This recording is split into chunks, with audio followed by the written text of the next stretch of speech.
Alright, it's only been like 10 years of me collecting milsurps, and I finally have an M1 to play with. I think I have to fix the rear sight because this thing is shooting stupid high at 50, and it is pretty much locked up. And I don't really know how these work. I will probably end up taking it off and making a dovetail adapter for a red dot and shooting this in a 2-gun match. But today we have what used to be relatively inexpensive ammo, now is over $1 a round.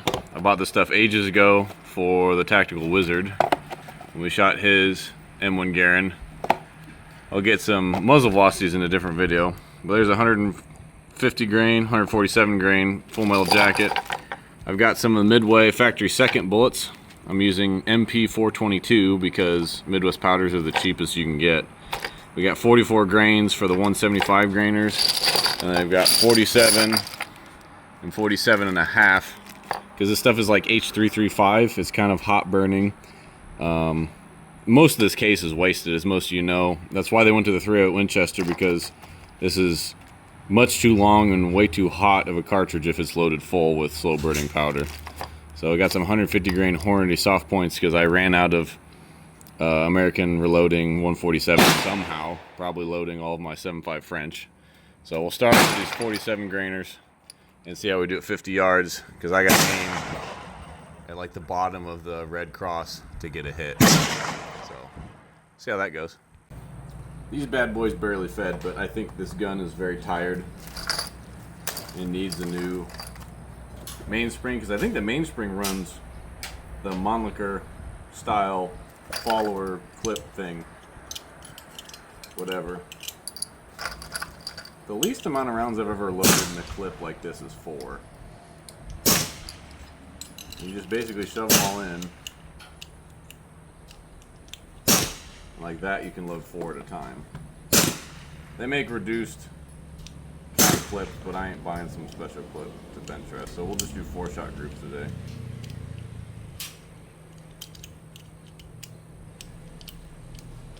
There we go. Just finger that in here.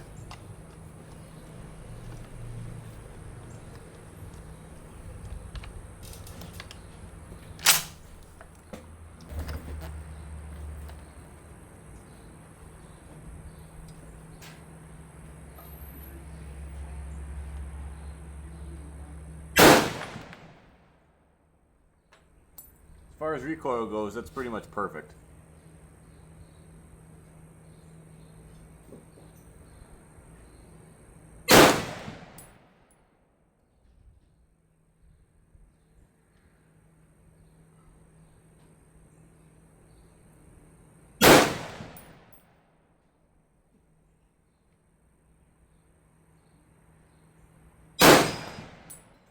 Cool. Guess it on the first try. Let it cool down, shoot another one. I don't know if this half grain is going to add more than 40 feet per second to these, but we'll try it out and just see what the gun feels like. Trigger is very, very creepy. It's got like 3 different stages to it. Definitely could use a trigger job.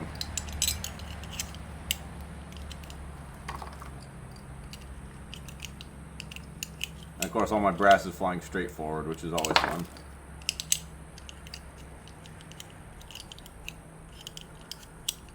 Oh, come on now, little fella. There we go.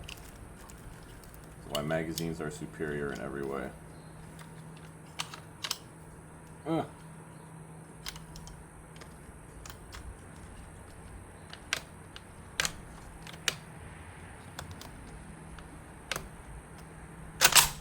go.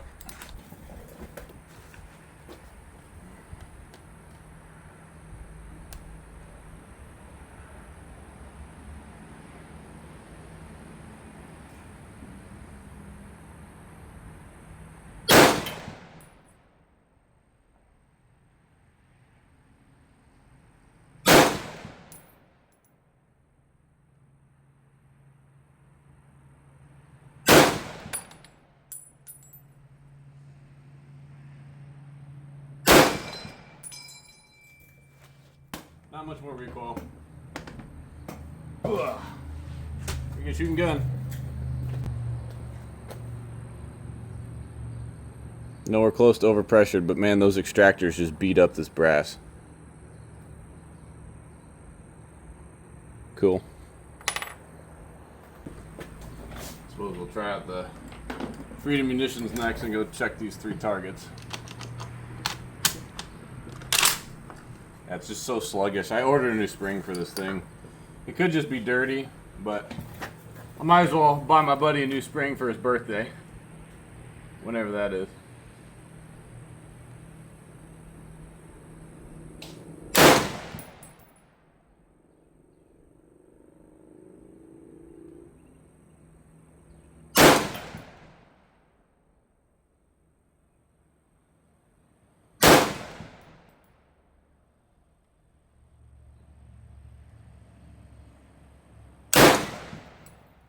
Almost seems like this thing hang fires. Or maybe the lock time is just about 4 business days. I don't know. Go check out those groups. And of course, she probably needs a decent cleaning because dang. A lot of schmutz in the chamber. Oh boy, she's shooting really left too. Holy moly. Looks like the Freedom Missions grouped the best. Oh, looks like it's the same. But yeah, it shooting way left. No wonder I couldn't hit anything in that bay. I yanked one on that one apparently. Huh. Alright, well, it's zeroed for 50-ish yards. It means it's on like 50 and 250. So I'll go ahead and tape those up and shoot the 174s, or the 175s. What an iconic gun. There's them real expensive 175s. Of course, I didn't get that one all the way seated. And that's kind of crucial with these clips, is that you see this ridge here. The way these stay in the clip is there's actually a ridge, which this other one on top isn't exactly seated. That ridge is what holds the rim until it gets to the feed lip and is stripped off. If not, it'll sit there and wiggle and it could cause a failure to feed. Which I haven't had yet. We had 3 or 4 on the range day. But like I said, this gun's just sluggish. Needs a quality douching. Like, super sluggish. Shoot 2 groups of 50 with these 174s. I'm gonna aim on the bottom right hand side of the center diamond and see where it goes.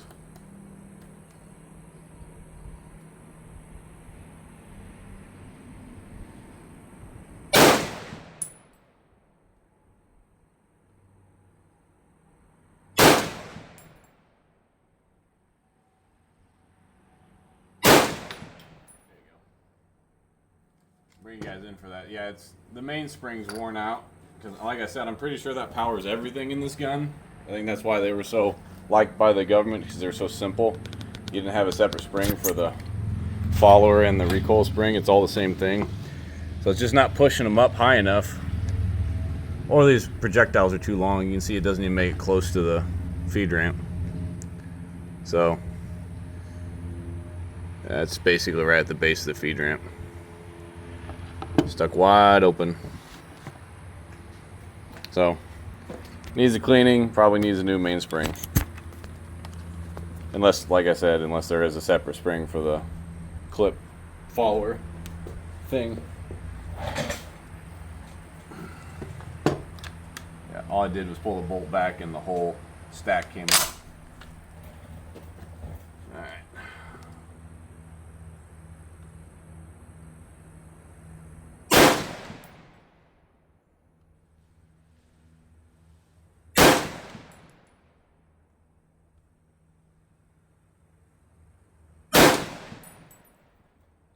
That one is what I was describing with the rim, which that one looks like it was pushed all the way back. But there's not enough tension on the system. If there's a lack of tension, these rounds just bobble in there. And this one's actually hitting the breech face at like 10, 11 o'clock. So push that one back in line with the bore.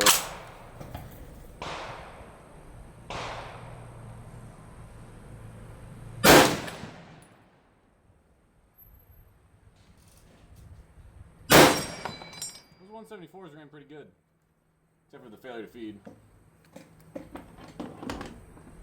So, yeah, it looks like I got the powder charges right. That gun shoots like a pussycat. Of course, it's, you know, 10 pounds. So we'll go check those group and then just shoot a little bit at 100. All right, let's see how we did. It pretty much groups everything the same, looks like. I was aimed right here. Same point of aim, point of impact.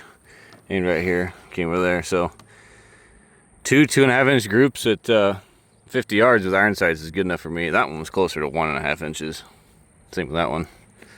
But it's good enough for me. I guess I'll probably have to aim on the right side of those targets at 100 to get hits, but I like. And here's a size comparison. The mouth of the case of the 308 Winchester barely goes past the shoulder. That's 7.62 by 51 308 Winchester, 7.62 by 63 or 30-06. And I think the powder stack only comes up to about here with the fast burning H335 equivalent. So that's why they went to this. This is a big waste of brass. And of course the 223 just for giggles. Nice. Well, there's all the head stamps. You can see how much that extractor tears them up. On the far right is a Starline piece of brass. That's what Freedom Munitions used to load their 30-06 on years ago. You can see I have a bunch of 270 that I traded for, and that's clearly not a 270. 270 is just a slightly shorter case and, you know, neck down to 277 instead of 308. I don't know what HXP is, but it's a surplus piece of brass from 1969. There's a Winchester brass, but she's very dirty. Definitely needs a cleaning, but those rounds are nowhere near too hot.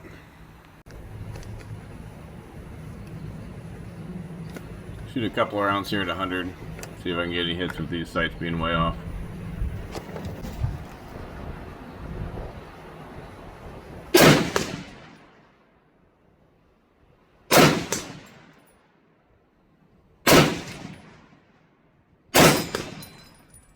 Not too bad.